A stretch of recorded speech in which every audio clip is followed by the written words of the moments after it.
the back nine on hole number 10. Looking to move into a tie. He's looking to play off this bank, huh? He will try to play the bank. And he has done it to perfection. That's why he's a professional putter. The hole number 10 is one where both of these golfers have distinguished themselves from the field. Yes. More than maybe any other hole here. Yep. This is what separates them from the pack. Much, much better. Field average is 38% on this hole. And they're both 60% or higher. Yep. Gary trying to move back into the lead. Got some pace. Oh! Oh! Wow! You don't see that every day. Is that a back door or a front door? That is. It passed the front door, past the back door, I don't know back in the front door. I do not know the correct nomenclature for that putt, but I do know it was 2 hole-in-ones. That moves our aggregate total on the hole-in-ones to 9. Getting close to that 13. You know what? These odds makers, they know what it's going to get. It's going to get close. I mean, over has to be favored. Right? The over is a massive favorite. Yeah, massive favorite. All they need is 5 more, and we have some holes where we have some aceable holes. 100%. Now, should be noted, Gary Hester hasn't won a hole since hole 4. It's all been Joey Graybull or ties since then. So there's a little bit of a momentum shift that's happened over the last 6 holes after a slow start for Joey.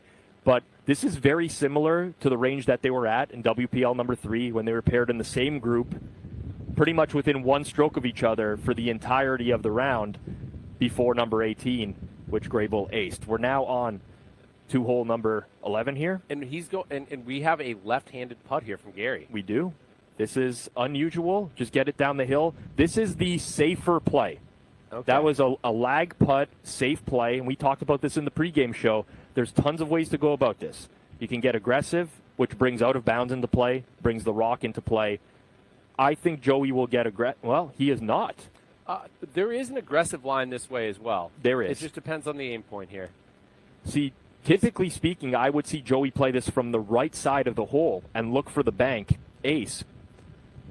Be interesting to see what he does here. I think Gary might have convinced them that this way is better. Very possible. Let's see.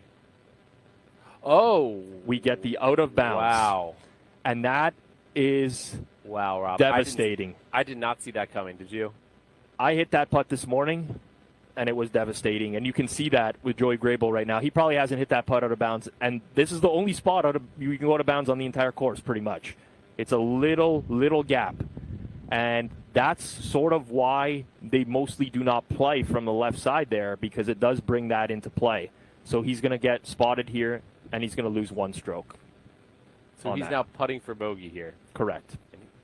1 stroke penalty on that one.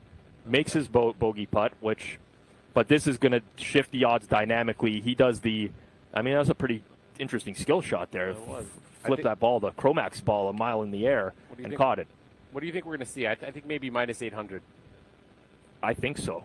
I think maybe even, I was going to say even higher.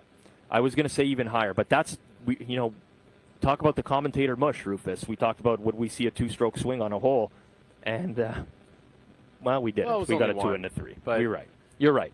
It was almost there. We could have got the 2-stroke swing, which would have with the out of bounds there. But we're moving on now to hole number 12, and we're going to get into some scenarios here where I call these the most skilled putts on the entirety of the course. Graybull trying to make an ace here, trying to do whatever he can to come back into play. Bank is fine. Bank is fine because you end up here. Now, it's not what he needs. I think he missed his line a little left there. Yes. It's not what he needs, but that's the miss. I'll tell you, what we're overlooking a little bit here is that putt he made for bogey. That had some, that was what, 8 feet maybe? Yeah. And he just went up there and but that's his style. That was a critical putt. That was a critical putt.